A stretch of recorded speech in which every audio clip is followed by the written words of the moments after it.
Dear students, I hope you are getting the chapter. Today we are going to continue our chapter 3rd of Vista's book Journey to the End of the Earth. As I described you earlier that this chapter is written by Tishani Doshi. She describes the journey to the coldest, driest and windiest continent in the world, Antarctica. Okay, and the world's geological history is trapped in Antarctica.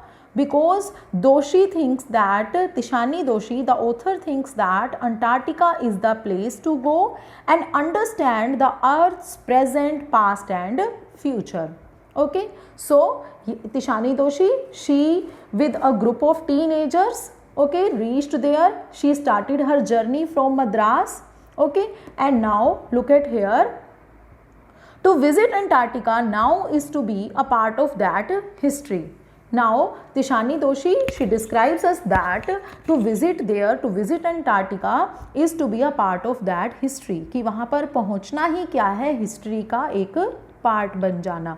Because by reaching there, Tishani Doshi, the author thinks that because to understand the Earth's present, past and future, Antarctica is the place to go. To get a grasp of where we have come from and where we could possibly be heading. To get a grasp of, to get about, to get to know about, to get to understand about where we have come from. कि अगर हम Antarctica पहुंच जाते हैं तो इसका meaning क्या है, we come to know, we come to understand about the knowledge कि हम कहाँ से आए हैं and where we could possibly be heading, और हम कहाँ आगे की तरफ हेड कर रहे हैं, बढ़ रहे हैं. It is to understand the significance of Cordilleran faults and Precambrian granite shields, ozone and carbon evolution and extinction.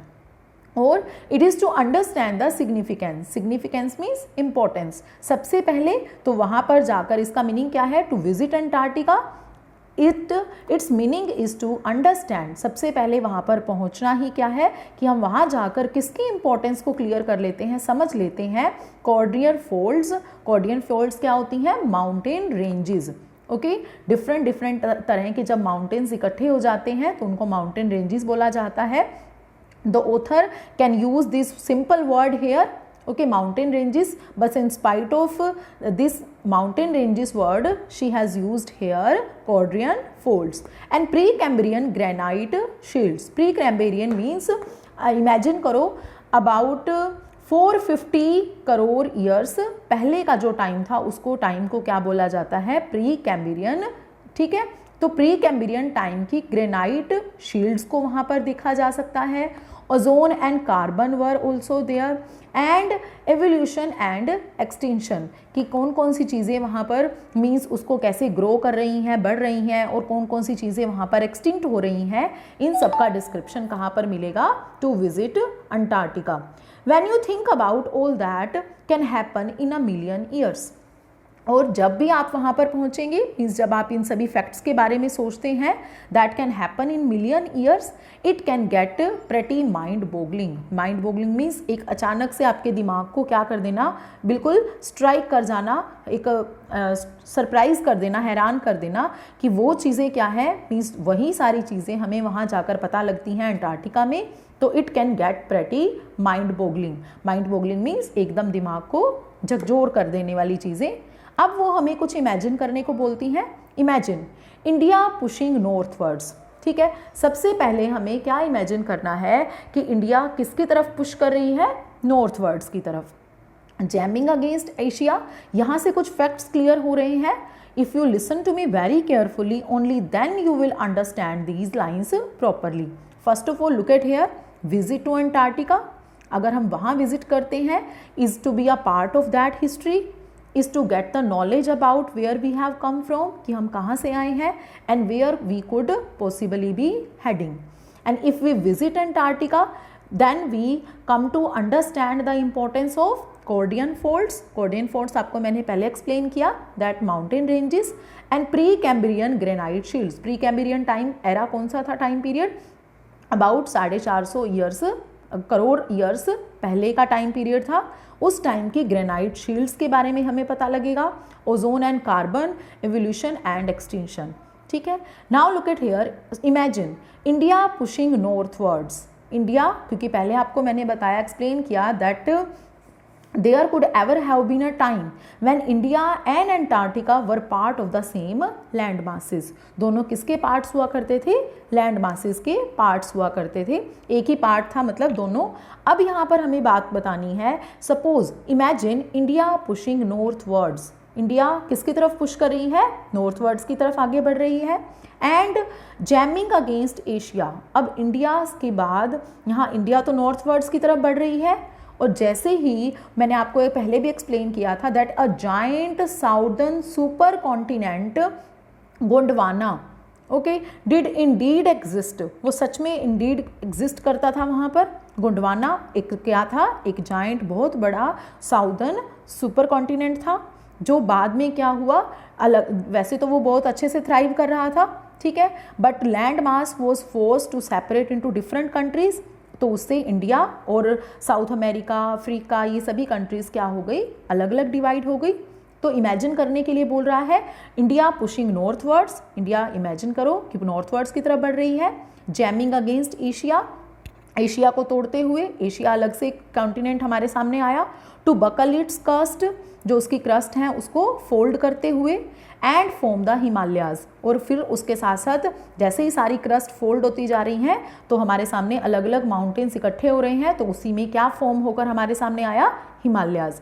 पहले देखो इंडिया, इंडिया किसकी तरफ बढ़ रही है? नॉर्थवर्ड्स की तरफ, jamming against Asia, against means उसको जैम करते हुए, उसके साथ जैम करते हुए मीन्स टक्कर खाते हुए एक एशिया कॉन्टिनेंट हमारे सामने आया। फिर उसके बाद टू बकल इस कस्ट, उसकी जो कस्ट है उसको फोल्ड करते हुए, एंड फॉर्म द हिमालयाज, और उसके बाद क्या फॉर्म हो गए हमारे सामने? Himalayas. South America drifting off to join North America, पहले इंडिया को इमेजिन किया, अब साउथ अमेरिका को इमेजिन करना है। साउथ अमेरिका किसकी तरफ फोल्ड हो रही है, किसकी तरफ बढ़ रही है आगे? नॉर्थ अमेरिका की तरफ। Opening up the Drake passage to create a cold circumpolar current, और यहाँ पर देखिए ये सर्कमपोलर करंट और ड्रेक पैसेज आपको मैं आगे एग्जाम्पल के साथ क्लियर करूँगी कि क्या है ये। Opening up the Drake passage, मैंने आपको पहले बताया था दैट ये सभी कंट्रीज़ क्या थी? इकट्ठी थी, और बाद में ये धीरे धीरे क्या हो गई? सेपरेट हो गई। तो अंटार्कटिका और हमारी जितने भी बाकी कंट्रीज़ थी उसके बीच में क्या क्रिएट हो गया? एक गैप क्रिएट हो गया, तो उस गैप को क्या बोला जाने लगा? Drake passage. और वहीं पर पानी का मीन्स आइस और वाटर का बहुत ज़्यादा प्रेशर था, वो करंट बहुत ज़्यादा था, तो उस करंट को क्या बोला जाता था? सर्कमपोलर करंट। सर्कमपोलर उसको क्यों बोला जाता था? Because that was near to Antarctica, और कीपिंग अंटार्कटिका फ्रिजिड, और वहीं से अंटार्कटिका को वो क्या कर रही थी? कीपिंग अंटार्कटिका फ्रिजिड, बिल्कुल जमी हुई, जैसे आइसबर्ग्स होते हैं वहाँ पर अंटार्कटिका में, डेसोलेट, बिल्कुल अकेला, and eight the bottom of the world, और पूरे वर्ल्ड के मैप में आप ध्यान से देखोगे तो अंटार्कटिका आपको कहाँ पर मिलेगा? मैप में eight the bottom of the world. और ये सभी चीज़ें कैसे हुई? सपोज इंडिया नॉर्थवर्ड की तरफ ऊपर मूव कर रही है, against jamming against Asia, Asia ने जैसे ही कंस्ट्रक्शन हुआ उसका, तो बकल इट्स क्रस्ट, उसकी जितनी भी क्रस्ट थी उसको फोल्ड करते हुए क्या बन गई? अलग अलग माउंटेन रेंजेस के साथ एक हिमालय। हिमालय जैसे ही बना, फिर उसके बाद साउथ अमेरिका इमेजिन करो, वो नॉर्थ अमेरिका में तरफ शिफ्ट हो रहा है, और ये जो गैप था उस गैप को क्या बोला जाने लगा? Drake passage. और वो ड्रेक पैसेज के बीच में से क्या निकलता था?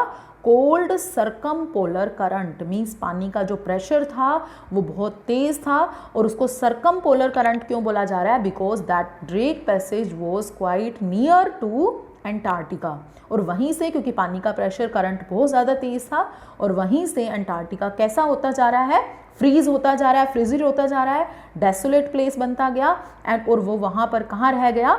Eight the bottom of the world. Now look at here, यहाँ पर आपको एक्सप्लेन किया गया है about the pre Cambrian granite shields के बारे में। Look at here in the picture, this picture is describing you about the pre Cambrian granite shields. इस तरह की ग्रेनाइट शील्ड्स कुछ हुआ करती थी। प्री कैम्बेरियन मैंने आपको पहले बताया कि कितने टाइम पहले, about 450 crore years before. Okay, so look at here, the visit was to know more about Antarctica, और इट इज़ टू अंडरस्टैंड, किसका सिग्निफिकेंस हमें क्लियर होता है वहाँ जाकर, कॉर्डियन फोल्ड्स का, माउंटेन रेंजेस का and pre Cambrian granite shields का, ozone, carbon evolution and extinction.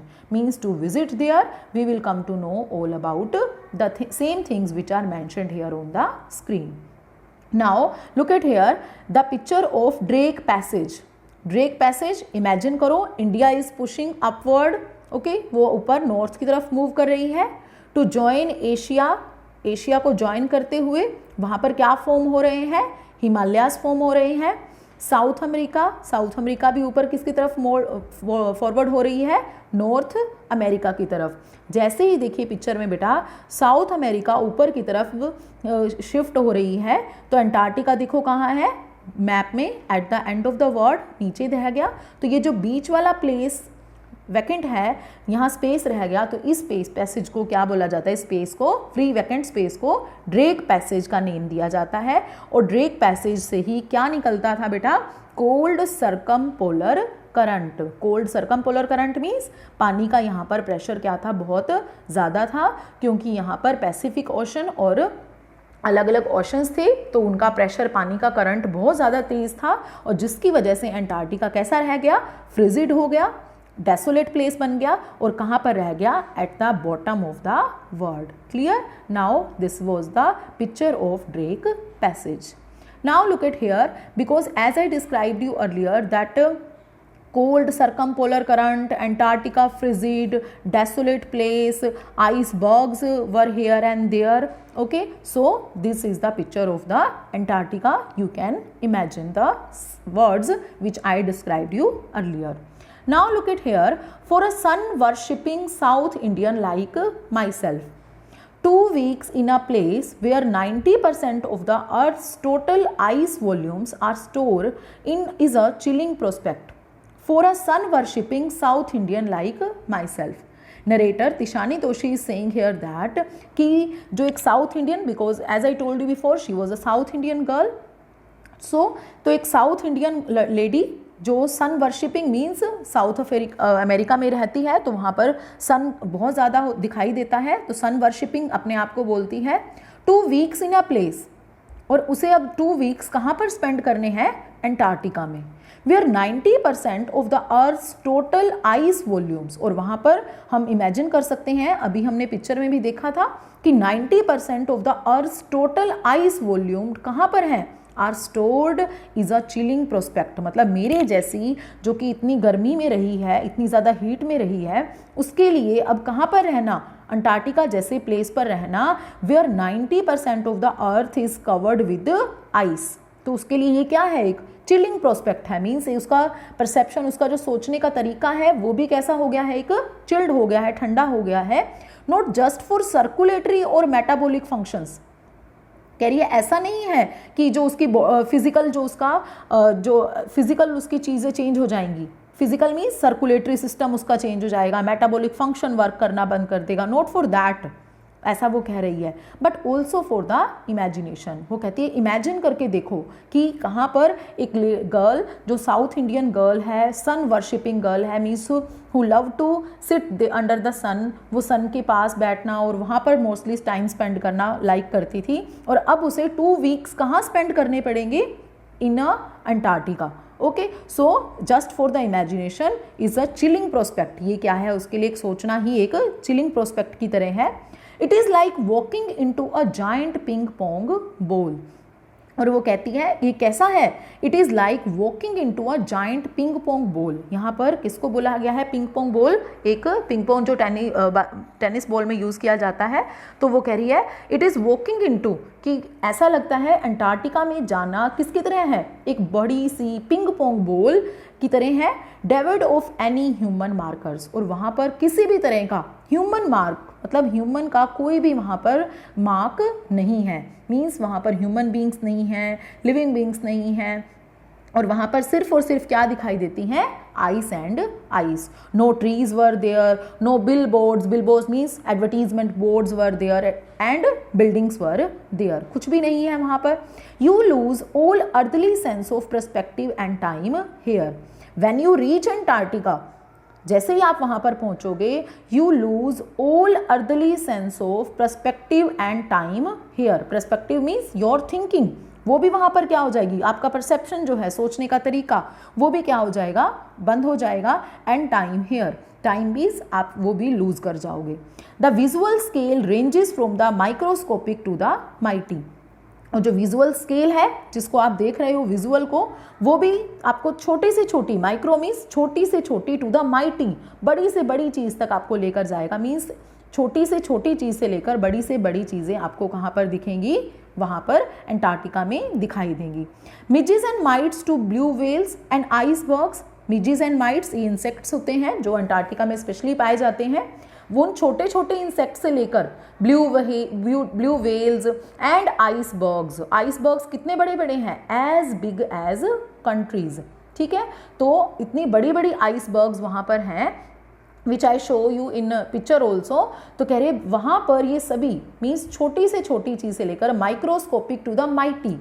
और एग्जाम्पल क्या दिया माइक्रोस्कोपिक का, मिडजीज एंड माइट्स, और माइटी का एग्जाम्पल क्या दिया, ब्लू वेल्स और आइसबर्ग्स। और आइसबर्ग्स कैसे हैं, एज बिग एज कंट्रीज।